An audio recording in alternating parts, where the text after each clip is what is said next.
And mga kalingap, hello po sa inyo. Welcome back po sa aking YouTube channel, Kalingap Dan. So ngayon po ay sasama natin si Kuya David magpagupit po dahil may pinaghahandaan po si Kuya David. Dito po tayo sa barbershop. Hindi ko po alam kung sino ang pinaghahandaan ni Kuya David. Ayan o. So, bakit ka magpapagupit, Kuya David? Sino ang pinaghahanda mo? Sino agad? Si Bieber Abay. Si Bieber Abay. Si birthday bukas si Bieber Abay. Bukod doon, meron bang gustong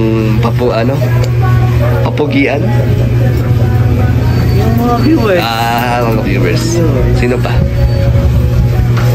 Hindi ko pa naririnig yung gusto kong Sino mo gusto mo makinig? Si Joy? Isa na si Joy. Siguro, kung nandun siya. So ano ba ang hairstyle mo kay David? Hindi ko po alam kay JC pero magbabagsak siguro. Ano ba ang cosplay mo? Sino? Detective Conan. Detective Conan po. So abangan niyo po ang magiging itsura at ang kalabasan ng gupit ni Kuya David para po. Pero hindi ko siya masyadong magagaya kasi dapat mahaba yung gupit niya. Ano ako, parang short hair version Ni Detective Conan. So yan yung modern version. Kalingap version. Kalingap version. Kalingap version. So ito po, dito tayo nagpagupit ng ganito nating hairstyle po. Wala si Kuya Albert eh. Kung bayaan yung hairstyle mo, pero hindi bagay sa ano. Malay mo naman, diba? Buti nga sumakto sa atin ng ating bagong gupit. Presko bro, hindi siya masyado nang inaayos. Dali lang mag-ano. Hindi yan, pagkatapos maligo siya na. Yan na, okay na. Konting wax lang. Kaya na, ang easy. So, waiting ka pa bro? Waiting pa bro, kaya pang nakapili, dalawa pa. Ay, isa na lang. Nasa ko na. Saan tayo pagkatapos nito? May mga pupuntahan pa tayo. Alam natin si Boss Jomar. Ay, si Kuya Jomar, no? Ayun ang boss natin. So, sige. Pangan niyo po ang magiging itsura ni Kuya David. Before and after. Before and after.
So, Kuya David, ano ang inspirasyon mo sa iyong hairstyle? Ang hairstyle ko? Yan ko nga muna.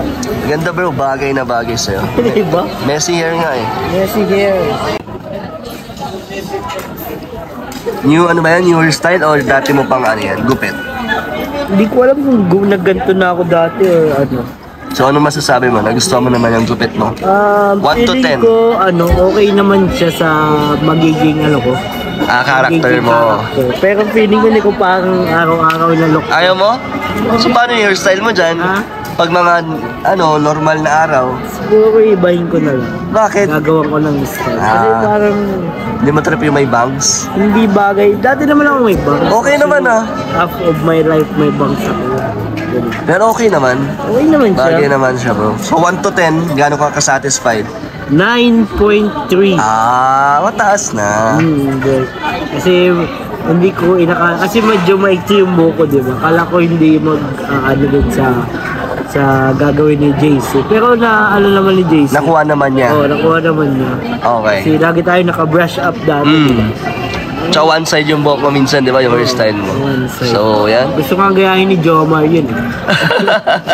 Si Kuya Jomar. Yun talaga ang messy hair. Ha? Kuya Jomar. Messy hair talaga yung hairstyle Yes, talaga yun. yun Mamaya kasama natin yun si Oo Jomar. nga, no?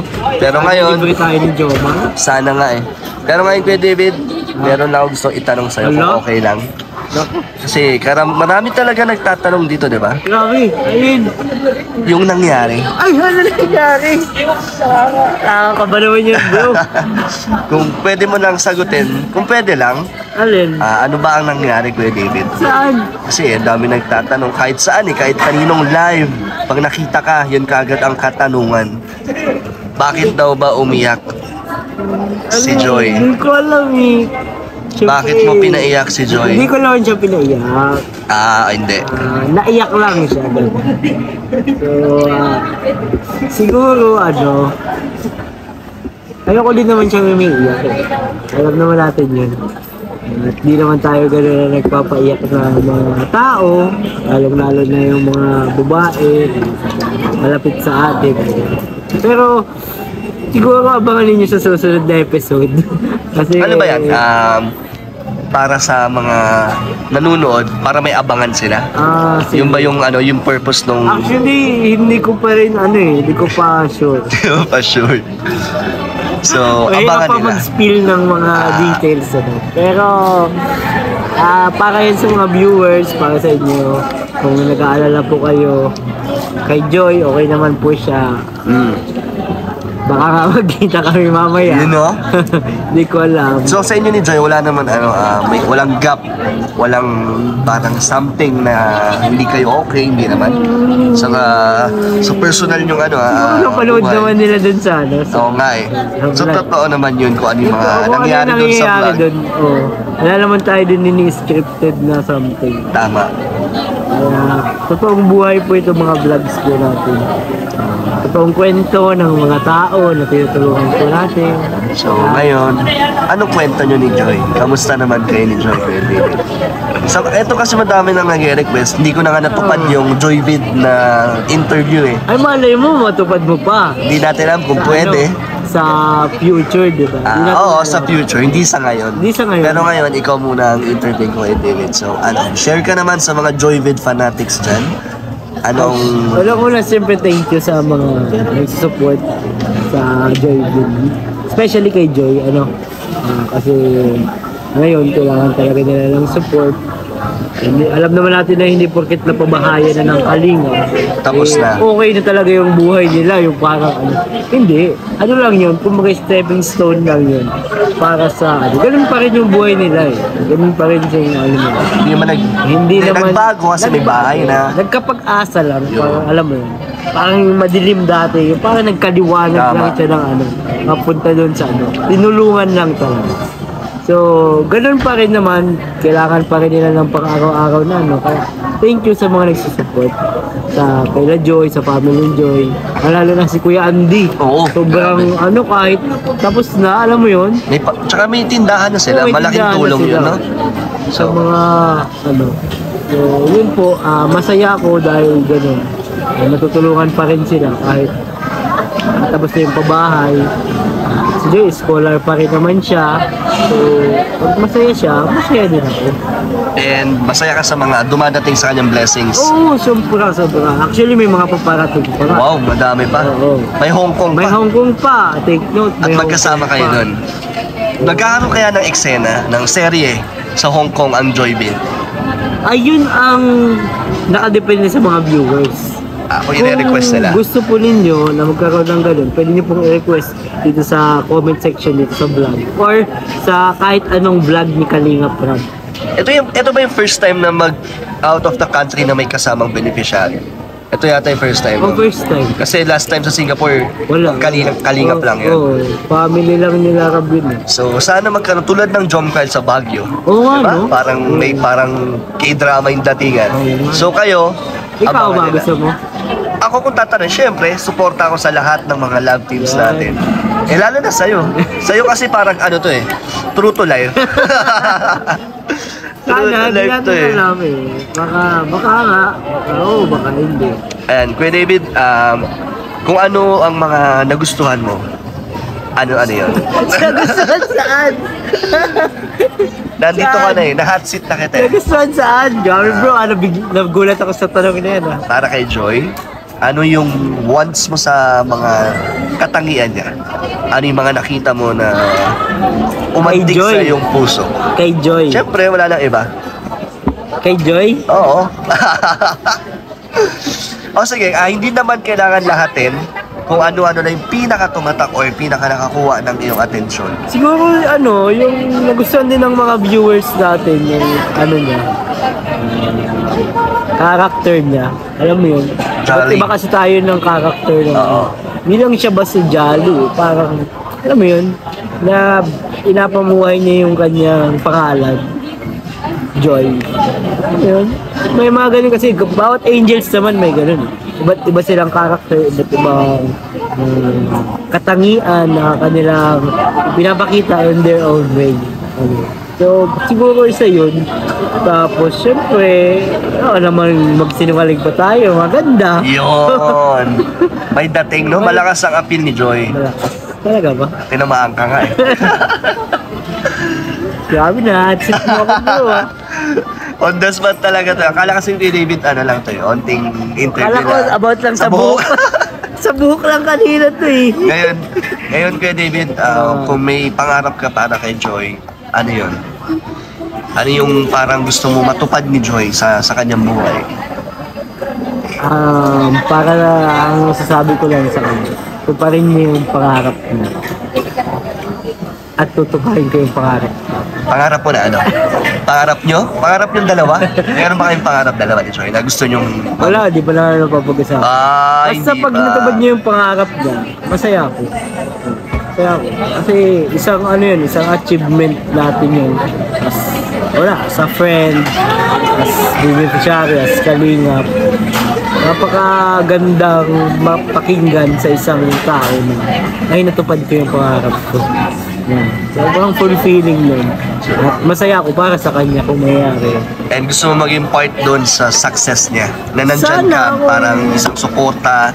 Ako naman, kailangan niya ako or hindi, nandiyan naman ako. Yun. Wala naman tayo sa lahat. So ano ba Kuya David ang pinaka-status niyo or ano ba ang katayuan mo kay Joy? Grabe niya yung mga tanong ka natin. Yung katayuan? Parang hindi mo ba na-miss yung mga ganitong interview? Ngayon na lang tayo ulit na feature sa ni Kalingap doon Matagal-tagal rin. Ano ba? Dami kasi nag-request bro. Ilan? 3? Hindi Madaming nag-aabang sa'yo, sa inyo ni Joy. Kaya ito. So ano ang status mo or katayuan mo para kay Joy? Siguro next vlog malalaman nila. Next vlog ng Joy. Grabe talaga si Kuya David. May paano? Pabitin talaga. Kasi baka di natin alam aamin ka na doon. Hindi ko, wala akong sinabi. Pero masaya ka kung ano kayo ngayon ni Joy? Kung ano yung relationship nyo? Oo, masaya naman ako. Kasi yung ibang angels din naman. Talagang close din naman tayo sa lahat ng angels. Sabi ko parang nakasama na to sa sa job description. Hindi naman. As in talagang tayo yung nila. Halimbawa, pag gusto nang parating kay Rab, sa akin nila nasasabi na iiyak sila. Sa'yo nag-o-open? Oo, sa amin nag-o-open sila. Kaya tayo yung yung parang tulay para kung masabi nila kay Rab yung kailangan nila, nahihiya sila, may nararamdaman nila pagka ganito nag-vlog, yung ganun. Okay. Oo. And at yun yung tulong na din natin yun. Kay Rab at sa kanila. So para malaman nila yung side nila, at sa'yo din na ang gagaling dahil sa'yo sila komportable. Yung mga hindi sila kayang sabihin. Tama. So, ikaw yung tumatayong parang kuya sa kanila. Na malalapitan nila pag kailangan nila ng kausap or may problema. At ganoon din si Joy sa'yo. Oo, actually, specialist siya. Specialist si Joy. Bro, anong masasabi mo pala nung bumisita kasi kami doon nila Ian, nasabi ni Joy na special someone ka daw para sa kanya. And ano nga daw parang alam niyo sa isa't isa na ganun kayo, may special kayo. Yeah, sabi niya yun. Hindi mo yata pinanood yung vlog. Ang hirap tapusin nun Namimiss nga daw yung pagkakape. At hindi na ako nagkakape. Yung kape nights nyo. Wala ba siyang sinabi kung sinong kasama, pero yun nga, nakakamiss yung mga ganun daw. Late night na labas. At yung mga angels sa kasama. Pero syempre, hindi lang naman Yun yung ano, pinaka-highlights nun, di ba? Pa nagkakape kayo. Pero ano masasabi mo nga, special someone ka para kay Joy? Oh! Good. Hindi ko alam eh, parang ano, hindi ko deserve yung ganong Bakit naman? treatment. Baka naman kasi the way mo, yung pinakita mo, yung treatment mo sa kanya, kaya ganun yung naging ano niya. Wala namang ano yun eh, kumbaga natural naman yun sa akin, kumbaga walang halong pagpapanggap yun doon. Pag nag-care ako sa isang tao, ano yun, genuine yun lang. Okay. Genuine. So, masaya ka naman na ganun yung tingin sa'yo ni Joy, special something. Masaya, pero may level Ile-level mo. Siyempre, hindi pa naman yata ano yan eh, agad-agad. Baka. So, bro, last question. Question pa. Ito, sa mga nagsasabi na alam nila, di ba, si Joy ay INC. So, anong masasabi mo doon sa religion niya? Hindi naman about sa religion. Ano na masasabi mo doon? Kasi, di ba, alam naman natin may kanya-kanyang rules ang religion. So, para sa'yo, anong masasabi? Sa akin, wala akong ano sa religion kasi ano yan, ang government at state na, church at government ka, magkaiwalay. Oo. So ako, sino ba naman ako para ano? Pero, nire-respeto ko yun kung ano yung pinaniniwalaan niya. Sabi nga ni nanay pa, nasa pag-uusap yan. So, posible. Mismo lang yung sabi eh. So, posible. Posible ko, posible hindi. So, posibleng posibleng may mabuo. Mabuo ano? Depende sa usapan. Mabuong pagmamahal. Wala naman sa religion ang pagmamahal. Guide lang yun. Okay. Guide lang natin. Ayan. Sa ating character, sa ating values. Nag-hone sa atin. Pero kung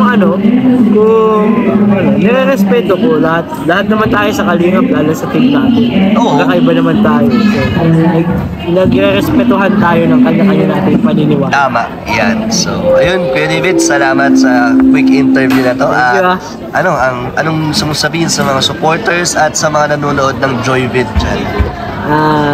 Unang-una po, thank you so much po sa mga support sa Joyvid, kay Joy, kay Kalingap Rab, sa mga vlogs natin. Patuloy din po ninyo supportahan yun kasi yun po tayo nakakatulong, pampagood vibes po natin yun para po may mapaglilibangan po kayo na mga vlogs natin. At syempre, thank you so much kay Kalingap Rab, kay Kalingap Dana na interview tayo ngayon, isang karangalan na ma-promote dito sa channel. Grabe. Kung hindi po kayo nakaka-subscribe sa Subscribe channel, na po kay Kuya David Vlogs. thank you din kay Joy kasi Pinasaya niya ikaw. basta thank you. Thank you, bro. Thank you.